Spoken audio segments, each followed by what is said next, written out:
quiet village nestled at the foot of misty mountains, the life-giving rains had long since vanished. Rivers turned to cracked earth, and green fields withered into dust. One evening, Haru's grandmother, her eyes filled with ancient knowledge, handed him a carved wooden charm.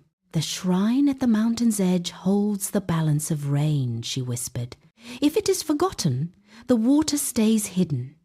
Go, Haru, and listen carefully." The next morning, Haru began his climb up the winding, overgrown path. He pushed through thickets and scaled fallen stones until he reached the ancient structure. On the mossy steps sat a sleek black cat with piercing golden eyes.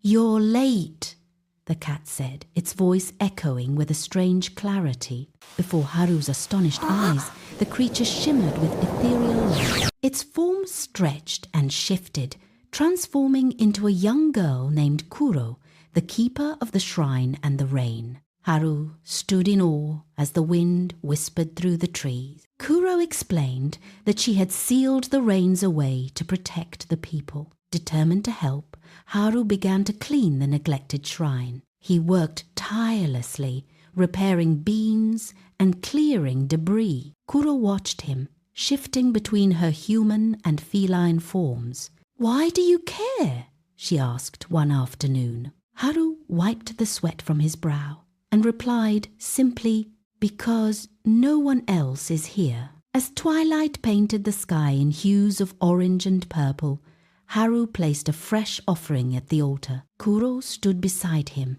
her brow furrowed with concern. "If I release the rain now, its sudden force might harm the village." Haru looked at the parched land and offered a reassuring smile. "Then don't do it alone," he said, reaching out. Together, they stood before the altar, hands clasped tight. A soft glow emanated from Kuro, and a gentle hum filled the air. Slowly, the first drops began to fall. It was not a storm, but a tender drizzle that soaked the thirsty earth, reviving every leaf and stone with its life-giving touch. Haru felt the magic pulsing through their joined hands, a bridge between the spirit world and his home. The scent of wet earth rose to meet them, a perfume of hope. The next morning, the village was reborn.